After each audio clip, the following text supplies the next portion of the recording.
And they give way to the baby boomer generation, which are the architects of consumer choice, and they are not grateful. And neither are we later, the Generation X either. As the architects of consumer choice, they want to exercise their ability to be able to live in environments which is as much as they have grown up in the future.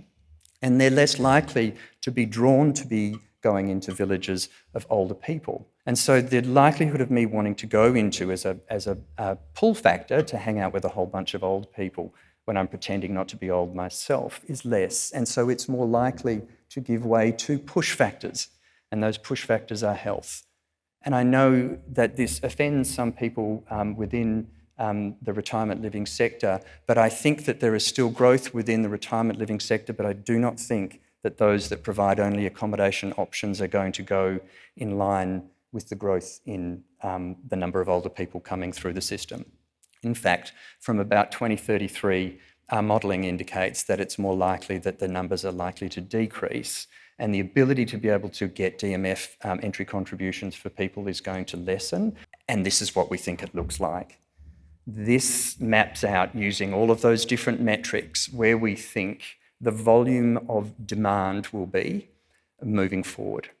And I think because we no longer will have to rely so heavily on government or government funding, that our ability to respond to that demand is going to be much, much better. Across the top line, you have residential aged care. As I said, it does increase, but it doesn't get to 400,000 in 10 years. It increases relatively marginally. Most of the nursing homes I walk into every year in this country are not fit for people with high levels of functional dependence. Most of our investment in residential aged care won't be in new ones. It'll be on rebuilding the ones that we've got and making them better for people at high acuity.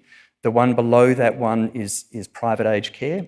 Those people that will fund their way out of residential aged care services when otherwise they really would have needed it. The one below that then, that massive area of growth in green there, is assisted living, being made up of care homes specifically made for older people and retirement villages that deliver homes.